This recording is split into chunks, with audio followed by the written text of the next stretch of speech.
Welcome in dream high academy. Dream high academy में आपका स्वागत है। हमारा टॉपिक है, सेकंड लेक्चर है ये, जेकेपीएसआई का जो सिलेबस है उसके रिलेटेड, यानी उसके मुताबिक हमने चलना है। The advent of Europeans. कल हमने पोर्टुगीज़ के बारे में पढ़ा था कि पोर्टुगीज़ वर द फर्स्ट जो इंडिया में आए थे। जी हाँ, पोर्टुगीज़ वर द फर्स्ट जो इंडिया में आए थे। किस रूट से आए थे? कल मैंने आपको बताया था केप ऑफ गुड होप से। और इस केप ऑफ गुड होप को किसने डिस्कवर किया था? ये किया था बार्थोलोम्यू डेज ने। केप ऑफ को किसने डिस्कवर किया था?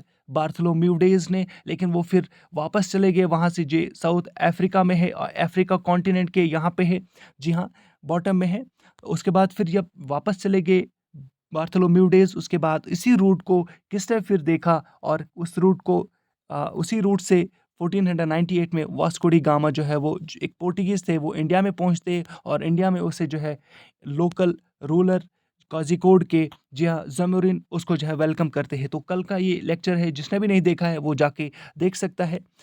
लिंक डिस्क्रिप्शन में है। आइए अब आगे देख लेते हैं कि इंग्लिश किस तरह से यहाँ पे आते हैं। अब सारे यूरोपियन जो है वो, सभी यूरोपियन कंट्रीज जो है वो आप देखोगे एक एक के बाद एक। कल हमने पोर्टुगीज़ के बारे में पढ़ा, इंग्लिश के बारे में आज हम पढ़ेंगे, और आगे मैं कंप्लीट कराऊंगा बाकी जो भी यूरोपियन यहाँ आए थे लगभग। जैसे डच थे, उसके बाद फ्रेंच आए थे, तो इसी तरह से बाकी भी छोटी छोटी कंपनियां यहाँ पे आई थी, उसके बारे में भी हम आपको बताएंगे। लेकिन सबसे इंपॉर्टेंट यहाँ पे ब्रिटिशर्स के बारे में जानना आपको काफ़ी इंपॉर्टेंट है, ज़रूरी भी है, क्योंकि इनका जो रूल है वो 1947 तक चला। इन 1599 मिल्डन हॉल फॉर्मड ए ग्रुप। याद रख लीजिएगा, पहले जब कंपनी यहाँ पे आई, इस कंपनी को किसने, एक ग्रुप किसने बनाया था? वहाँ पे एक तरह से एक जो है वो मीटिंग हो गई, और मीटिंग को किसने प्रिजाइड की? मिल्डन हॉल ने, इन 1599 में। और उन्होंने एक ग्रुप बनाया, और ग्रुप का नाम क्या था? Merchant adventures. अब इस ग्रुप का नाम क्या था? Merchant adventures. अब further this group of merchant adventures formed a company. इन्होंने क्या किया? फॉर्म किया कंपनी। यहाँ पे फॉलो लिखा है मैंने, formed a company named is. इसका नाम क्या रखा कंपनी का? जिसको कहाँ आना था? इंडिया में आना था। लेकिन पहले वो तैयारी कर रहे थे, अपना नाम वो देख रहे थे, और इसका नाम रखा उन्होंने company of merchants of England. Very important exam point of view से यहाँ पे आपके दो क्वेश्चंस बन रहे हैं। पहला ये कि इन 1599 में किसने वहाँ पे इंग्लैंड में ग्रुप बनाया था? मिल्डन हॉल ने ग्रुप बनाया था। इस ग्रुप का नाम क्या था? जी हाँ, मर्चेंट एडवेंचर्स। उसके बाद, जी हाँ, यहाँ पे मर्चेंट एडवेंचर्स। उसके बाद फिर थर्ड क्वेश्चन यहाँ पे बन रहा है कि उस ग्रुप का जो फाइनल नाम क्या रखा गया था, कंपनी का नाम क्या रखा था उस ग्रुप ने? Company of merchants of England. चलिए आगे देख लेते हैं। ऑन 31 दिसंबर, ये इंपॉर्टेंट है, on 31 December 1600 AD, Queen Elizabeth gave permission to trade with India for 15 years. इस कंपनी को, जी हाँ, कंपनी को क्वीन एलिजाबेथ ने 1600 एडी में 31 दिसंबर को ये परमिशन दिया कि आप ट्रेड कर सकते हो इंडिया के साथ। कितने साल तक? पहले इनिशियली 15 ईयर्स तक। और 1600 एडी में यहाँ के जो मुगल एम्परर थे, अकबर थे। जी हाँ, अकबर यहाँ के मुगल एम्परर थे। तो हमें हिस्ट्री मेडिवल की भी पढ़नी है, लेकिन आपको ये चीज़ें पता होनी चाहिए कि उस वक्त यहाँ पे कौन यहाँ पे एम्परर था। चलिए आगे बढ़ लेते हैं। उसके बाद देखिएगा, काफ़ी इंपॉर्टेंट मोड अब यहाँ पे अब आने लगा। King James first gave another permission. ये कब मिला इन्हें? 1608 टू 1609 फॉर इंडेफिनिट पीरियड। पहले क्वीन एलिजाबेथ ने कितने सालों के लिए दिया था? 15 ईयर्स के लिए परमिशन। लेकिन अब फॉर इंडेफिनिट पीरियड के लिए परमिशन किंग जेम्स ने इस कंपनी को दिया। चलिए आगे बढ़ लेते हैं। इन 1608 कैप्टन हाउकिन्स, जो कि जहांगीर के कोर्ट में थे, and Jahangir signed A charter. आपस में इन्होंने एक चार्टर साइन किया, और इस चार्टर में क्या लिखा गया था कि and company got permission to trade with India. अब यहाँ पे कंपनी को एक और परमिशन मिला कि वो किसके साथ ट्रेड कर सकता है? इंडिया के साथ ट्रेड कर सकता है। पहले तो इन्होंने क्या किया? इन्होंने जाके इंग्लैंड से हासिल किया परमिशन, वहाँ की जो क्वीन एलिजाबेथ थे। उसके बाद कैप्टन यहाँ पे जो जेम्स फर्स्ट है उसके साथ उन्होंने, उससे भी उन्होंने हासिल किया फॉर इंडेफिनिट पीरियड के लिए। लेकिन अब उनको इंडिया में जो है वो हासिल करना था परमिशन। तो इंडिया में किस मुगल एम्परर ने यहाँ पे परमिशन दिया? 1608 की मैं बात कर रहा हूँ। जहांगीर यहाँ पे उस वक्त के एम्परर थे। 1607 में जहांगीर यहाँ के मुगल एम्परर बन जाते हैं। चलिए आगे बढ़ लेते हैं। आप हमारे बैच में ज्वाइन कर सकते हो, ज्वाइन अवर JKPSI बैच। जी हाँ, कल के लेक्चर्स में जितने भी स्टूडेंट्स यहाँ पे हमारे साथ जुड़े हुए थे उनके लिए ये एक इम्पॉर्टेंट टास्क है कि कल का जो आपने लेक्चर देखा, उस लेक्चर में आपको ये भी पता होगा कि पहली फैक्ट्री किसने यहाँ पे बनाई थी। तो पहली फैक्ट्री पोर्टुगीज़ ने इंडिया में बनाई थी। चलिए आगे बढ़ लेते हैं हम, और यहाँ पे पढ़ने की कोशिश करेंगे कि 1613 में the company got an imperial farman. ये इंपॉर्टेंट क्वेश्चन है कि अब यही ब्रिटिश मैं कंपनी की बात कर रहा हूँ, मैं इंग्लिश कंपनी की यहाँ पे बात कर रहा हूँ। इन्होंने 1613 में एक इम्पीरियल फरमान हासिल किया, एक इम्पीरियल फरमान इनको मिला। उस फरमान का मतलब क्या था? जी हाँ, and established permanent factory at Surat. अब यह यहाँ पे याद रख लीजिएगा, यहाँ पे जो है इनको किसने दिया था? थॉमस राव ने दिया था। थॉमस राव यहाँ पे एक इम्पॉर्टेंट रोल प्ले किया उन्होंने इस फरमान को हासिल करने के लिए। 1613 में थॉमस राव को ये परमिशन दिया गया था। इम्पीरियल फरमान किसने दिया था? जी हाँ, एक बार फिर मुगल एम्परर जहांगीर ने। In 1667 Aurangzeb gave the company farman to trade in Bengal. अब यहाँ पे आप देख सकते हो 1613 में किसने फरमान दिया? एम्परर जहांगीर ने फरमान दिया। किसको फरमान दिया? थॉमस राव को। क्या करने के लिए? इंपीरियल फरमान के लिए। और ये फरमान का मतलब था आप परमानेंट फैक्ट्री इस्टेब्लिश कर सकते हो। कहाँ पे? सूरत में। चलिए आगे बढ़ लेते। इसी तरह से आप देख सकते हो कि यहाँ पे अब ये बंगाल की ओर जाएंगे। 1667 में Aurangzeb gave company the farman to trade in Bengal. अब ये फरमान का मतलब क्या है? फरमान की मीनिंग है एक तरह से इनको परमिशन दिया जाता है, एक कार्ड मिलता है इनको, एक ग्रीन सिग्नल मिलता है कि आप हमारे साथ ट्रेड कर सकते हो। चलिए आगे बढ़ लेते हैं। एक इंपॉर्टेंट यहाँ पे आपके लिए क्वेश्चन आ रहा है। In 1690 a factory was set up at Sultanati village. एक फैक्ट्री जो है बनाई जाती है 1690 में। एक factory was set up at Sultanati village. ये विलेज कहाँ पे होती है? ये विलेज कोलकाता में होती है। जी हाँ, ये विलेज कोलकाता में होती है। यहाँ पे एक फैक्ट्री बनाई जाती है 1690 में ब्रिटिशर्स की तरफ से। आगे बढ़ लेते हैं। इसका इंपॉर्टेंस आपको तब पता चलेगा जहाँ पे जब ये पढ़ोगे आप, क्योंकि हम अब बंगाल की ओर जा रहे हैं, क्योंकि बंगाल में ही सबसे ज़्यादा ब्रिटिशर्स ने अपना जो है वो इस्टेब्लिश किया था ज़्यादा दबदबा। 1690 जब चारनोज obtained the zamindari of three villages Sultanati, Govindpur, Calicut, and in 1969 the company fortified the Kolkata factory. अब इन्होंने क्या किया? एक कोलकाता फैक्ट्री को इन्होंने फोर्टिफाई किया। फोर्टिफाई का मतलब है, देखिएगा, 1690 में जब चारनोज ने क्या किया, उन्हें जिम्मेदारी राइट्स मिली एक तरह से सुल्तानाती विलेज के, गोविंदपुर विलेज के, कालीकटा विलेज के।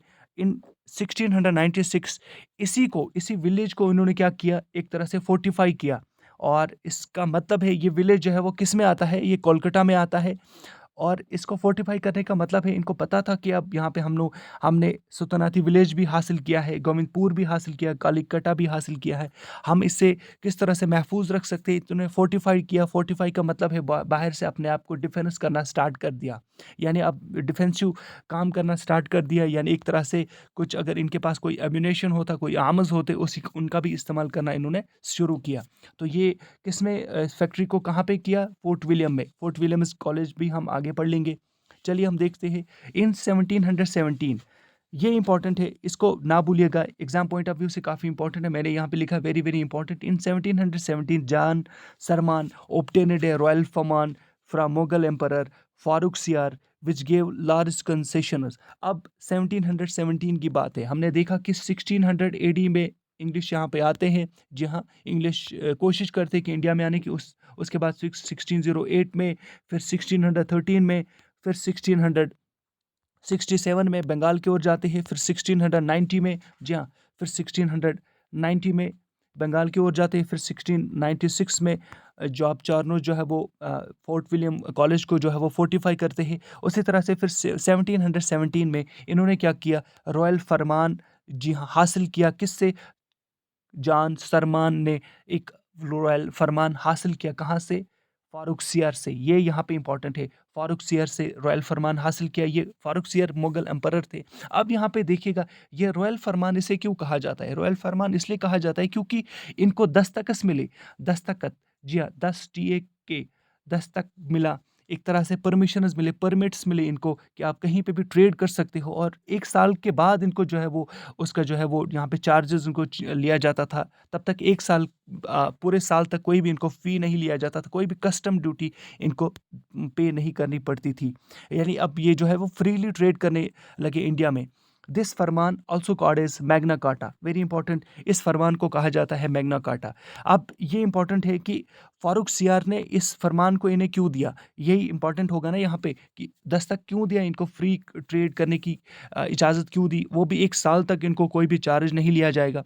देखिएगा, फारूक सियार कहा जाता है कि ये बीमार थे और वहाँ के जो ब्रिटिश एक सर्जन थे, हैमिल्टन या मिल्टन नाम है, मुझे याद नहीं है, लेकिन एक सर्जन थे। उन्होंने क्या किया, उन्होंने इसको जो है वो क्योर किया था, इन्हें ठीक किया था, और इसी की वजह से एक तरह से उन्हें गिफ्ट मिला था, ब्रिटिशर्स को उन्होंने जो है वो एक दस्तक दिया था, रॉयल दस्तक, और फ्री ट्रेड करने के लिए। चलिएगा, यहाँ पे हम देख लेते हैं, कल हमारा जो लेक्चर होगा वो बाकी जो फ्रेंच है या बाकी डैनिश है, डच है, उनके रिलेटेड होगा। जाइनवर जो जेके पीएसआई के बैच है वो आप उसमें ज्वाइन कर सकते हो, हमारी रजिस्ट्रेशन जो है इस वक्त ओपन है, आप वहाँ पे ज्वाइन कर सकते हो। तो क्वेश्चन एक बार फिर हम यहाँ पे रिपीट कर लेते हैं।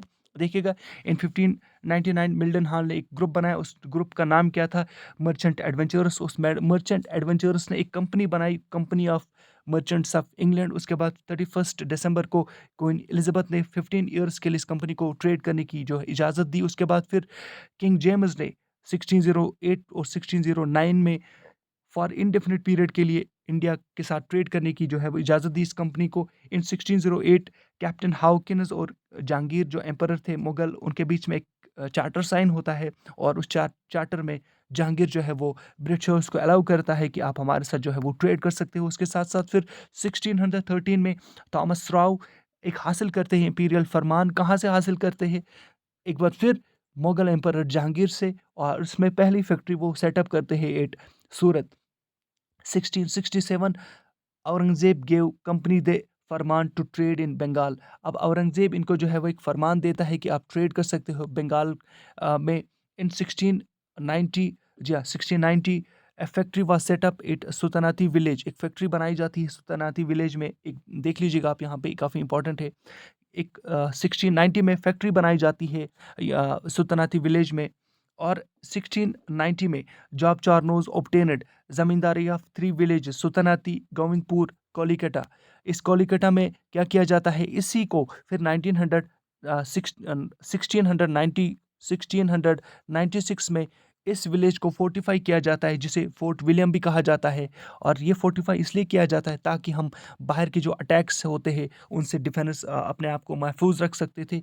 इसीलिए ये ब्रिटिशर्स ने किया, क्योंकि उन्हें खतरा था, पोर्टुगीज़ ऑलरेडी यहाँ पे थे, उसके बाद फिर फ्रेंच आते हैं, उसके बाद फिर डचेज़ आते हैं, तो इनको पता था कि आपस में ही हमें लड़ाई होगी, और इसको हासिल करने के लिए, इंडिया को हासिल करने के लिए, यहाँ पे अपनी सिचुएशन को फर्म करने के लिए उन्होंने फोर्टिफाई करना स्टार्ट कर दिया। इन 1717 जान सरमान जो है वो ऑब्टेन्ड ए रॉयल फरमान। अब जान सरमान ने रॉयल फरमान हासिल किया 1717 में, किससे, मुगल एम्परर से। मुगल एम्परर कौन थे, फारूक सयार। फारूक सयार ने क्या दिया, इस फरमान का मतलब था कि लार्ज कंसेशन, एक तरह से इनको जो है वो ड्यूटी फ्री ट्रेड करने की जो है इजाज़त दी गई, ट्रेड फ्रीली करने की इजाज़त दी गई।